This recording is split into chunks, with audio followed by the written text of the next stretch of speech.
Olá, tudo bem com vocês? Hoje eu quero falar um pouquinho sobre família.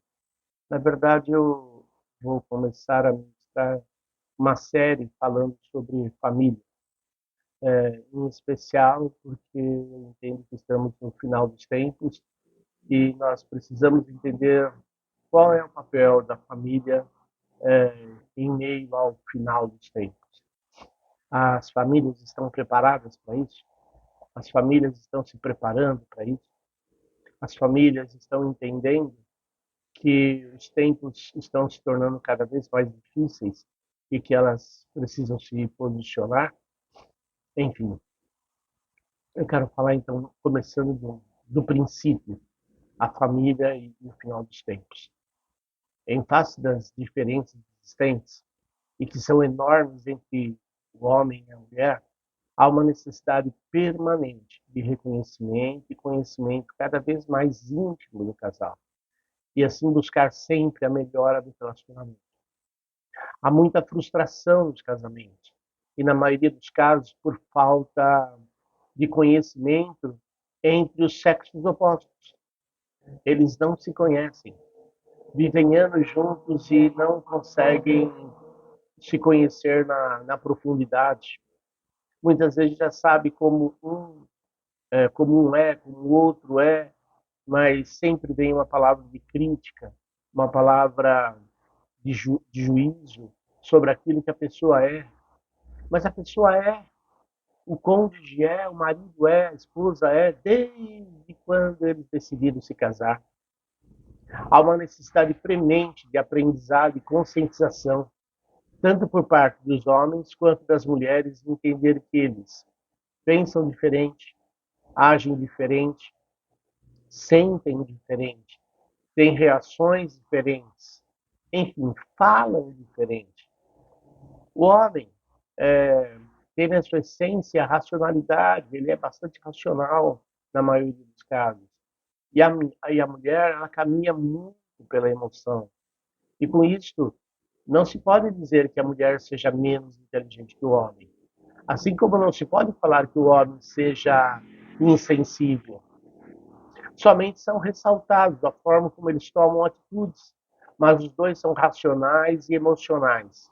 Enfim, precisam se conhecer melhor e lutarem para atenderem às necessidades do outro, como diz a máxima: faça e entenda o próximo da mesma forma que você espera que façam com você. É importante buscar a forma prática e as atitudes e responsabilidades que o casal tem que assumir para que venham a tornar suas famílias virtuosas. O mundo está precisando de famílias virtuosas.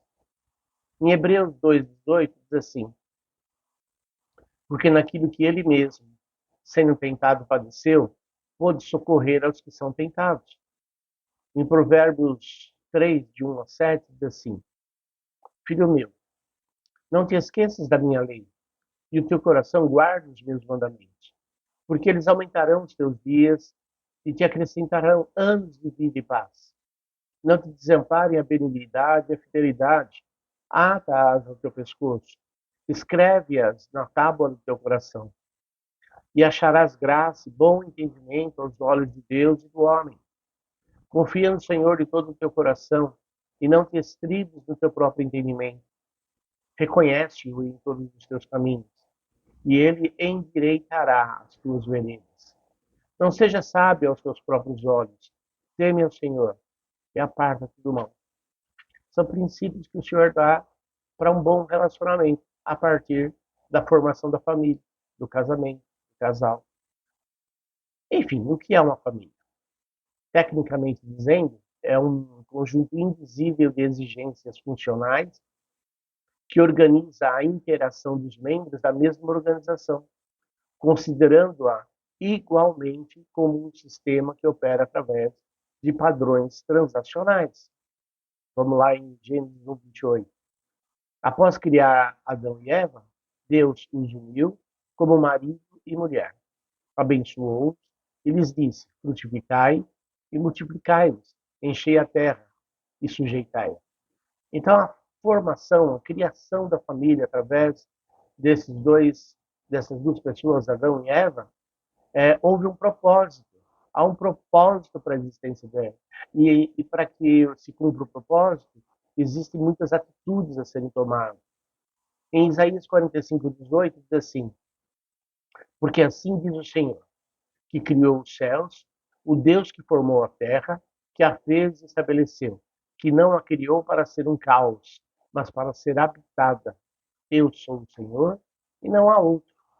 Enfim, a família, base da sociedade, deve ter a Deus como gestor principal de suas ações, porque Ele é o Criador. Ele foi quem criou também. E Ele estabeleceu regras, normas, direção, propósito. Então, a família, que é a base da sociedade, ela deveria e deve preparar os seus membros através do conhecimento da sua palavra, do conhecimento da palavra de Deus. Assim como deve ser a palavra de Deus a principal fonte de instrução. Quanto as famílias têm se afastado da ministração da palavra e, infelizmente, muitas vezes da vivência da palavra no dia a dia como família. É através da palavra, dessa ministração, tendo a palavra como fonte de instrução, que os agentes, aliás, que os membros da família se tornaram agentes de transformação para uma sociedade corrompida, como a que temos vivido. A família tem toda a condição de ser um agente de transformação na sociedade, já que ela própria é a base da sociedade. Para terminar, uma obra especial de restauração na família foi profetizada para ter lugar antes da vinda de Jesus. E ele virá.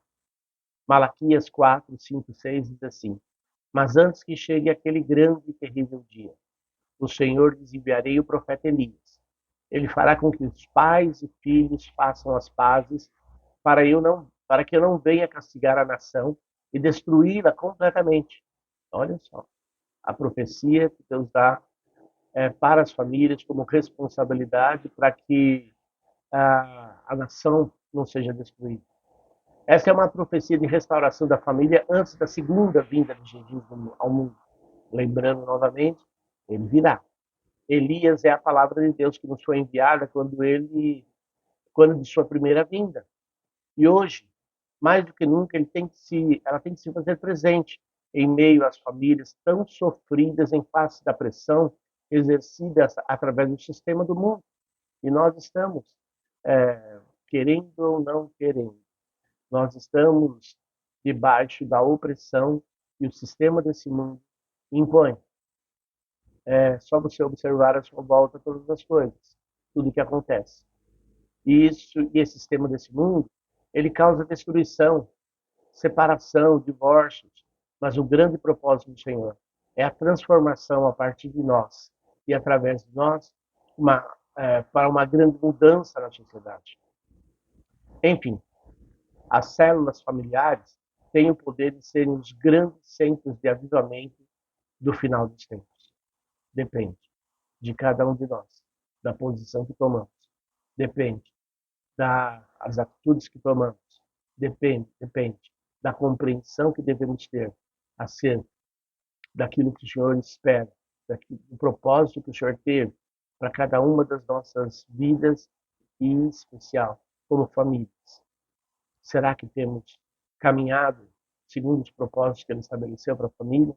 Ou temos caminhado segundo as nossas próprias emoções, nossos desejos, as nossas vontades, os nossos objetivos, nosso interesse? Graça, amor, misericórdia sobre as famílias, em especial desta nação, em especial famílias que constituem a Igreja do Senhor e que está nesta nação, o Brasil. O Brasil precisa de famílias restauradas, em nome de Jesus. Amém.